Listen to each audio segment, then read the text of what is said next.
Greetings and welcome to our channel. This is Black Cloud Travels and my name is Doris.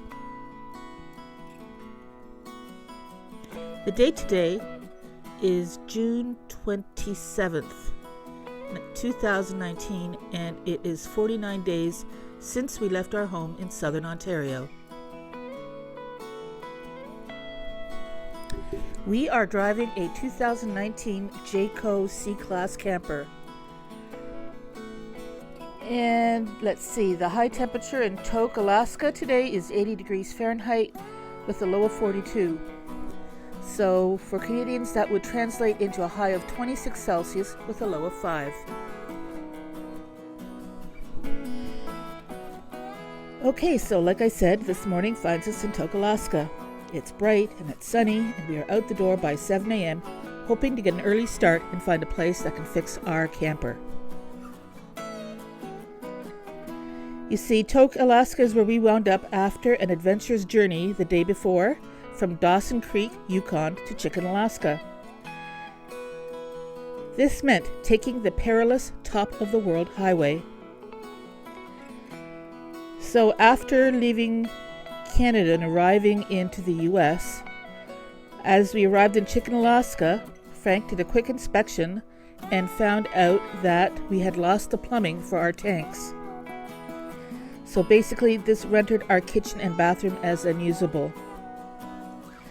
We spent the night at a small hotel in Tok, Alaska, which also sported a fully stocked convenience store next to the lobby.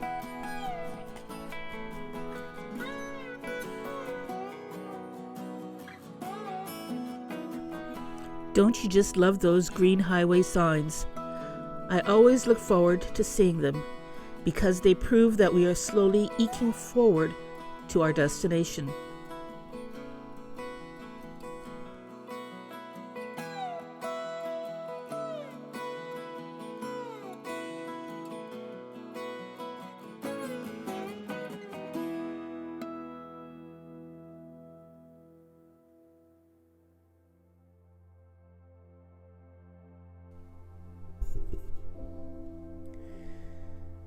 Now, before I go any further, I just want to ask you to pay attention to the mountains in the background. Now, although they are still relatively far away, they are still nonetheless beautiful and deserving of attention. They do change color throughout the video, and although we won't get close up and personal with them today, monitoring their changes is a nice way to ease into their magnificence.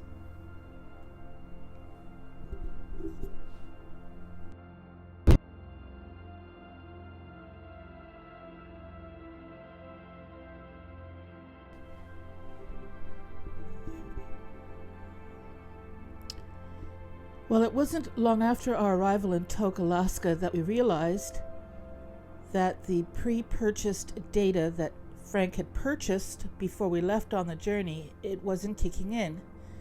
We were not getting any signal at all until we got to Tok. So, after trying again and again to get online, we figured out that the pre-purchased data that we had purchased wasn't kicking in because it operated on T-Mobile, which had no service in Alaska.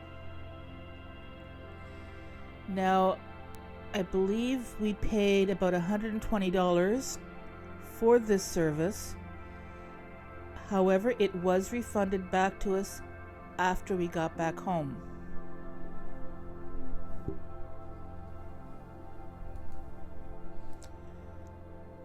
So, for all of you thinking about traveling to Alaska, please keep in mind that T-Mobile and Sprint are not available in Alaska. Further, you can only access Verizon in Anchorage. So basically, it's only AT&T in Alaska.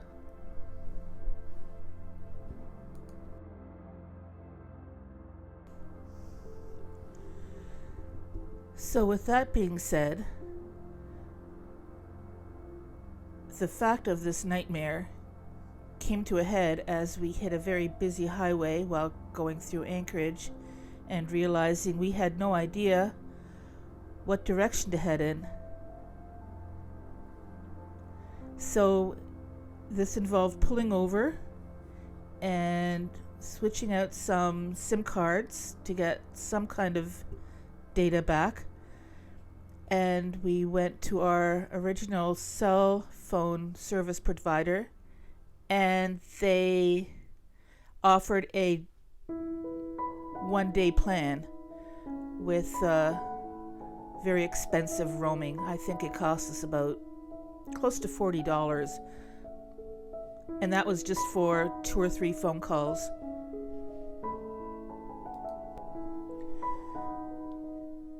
I believe those phone calls were used to call ahead and reserve a campsite.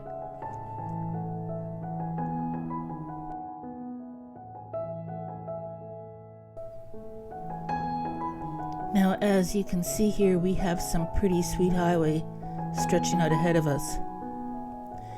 And make no doubt about it, Frank and I are very grateful that we have good road ahead of us. And we are beginning to think ourselves as unconquerable until we realize that no. The construction continues.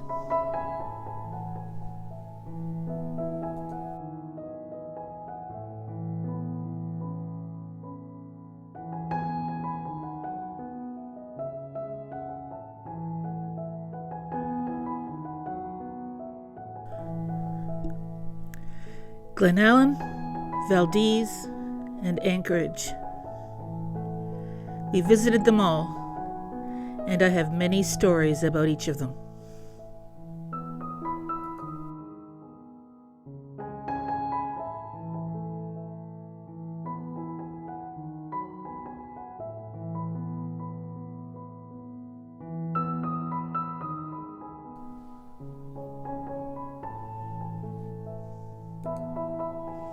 So what we have here is a map of Alaska, well, showing most of Alaska. And the reason I made the map so big was that you could gain some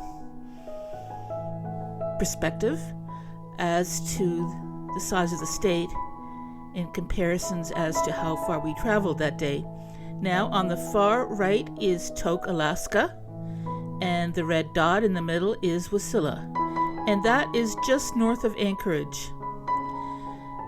Now, as you can tell by the book, it says that it is 5 hours and 7 minutes to travel the 286 miles it takes to drive from Tok to Wasilla. Now, of course, we know that's just not true. There's no such thing as driving the speed limit when you're driving a camper in Alaska. Well, with all the road conditions and God knows the awful construction sites, there is just no way you're gonna drive the speed limit. And at times you're barely getting over 10-15 miles an hour while rocking back and forth.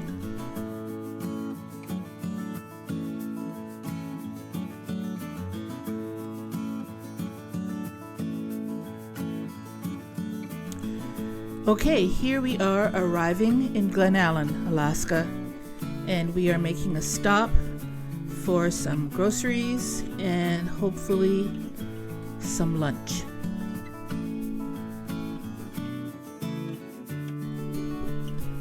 Now, the reason I'm going so slow here is that mysteriously the film footage here ended very suddenly, and I just wanted to stretch this out so that I could talk. Now, this was our first grocery store in Alaska, and I was very excited. Mind you, I stayed in the car with Bob as Frank went inside. And in the 15-20 minutes that we were parked there, I saw a lot of RVs come and go. And they were the ones that were making most of the major purchases. What I saw were a lot of cars pulling up and people quickly dashing inside and coming out with hardly even a bag, and it looked like it was their lunch. maybe holding 2 or 3 items, and I never once saw anybody come out with a cart of groceries. And I can only attribute this to basically the high cost of food prices there. I mean, really, who can come out and pay for a full cart of groceries with what they pay in Alaska? So yes, that is one of the sad realities.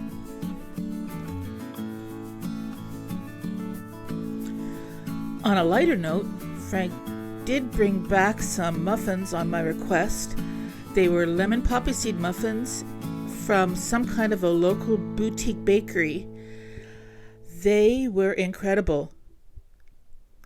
They costed about close to $10 US for 6, but they were so good, and I give full marks for that.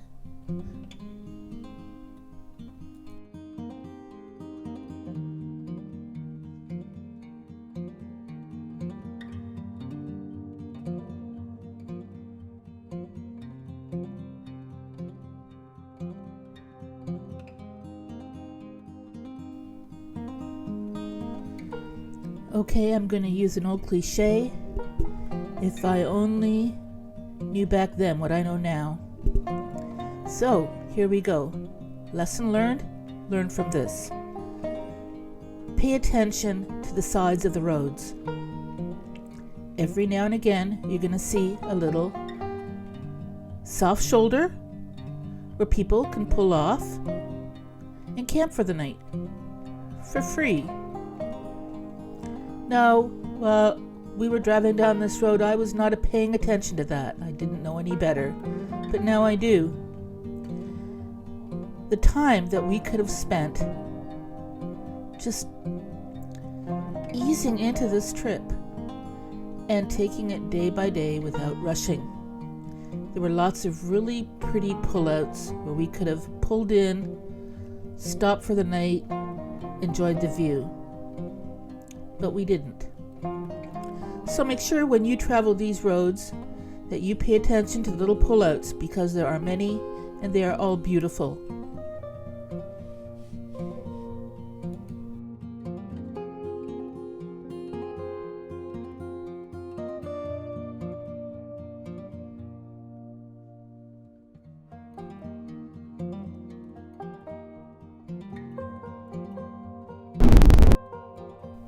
Really sorry for that unfortunate sound blip there, but as I was going through the audio, I was deleting the sound of the engines, and somehow that was left behind, and I could not figure out a way to get rid of it.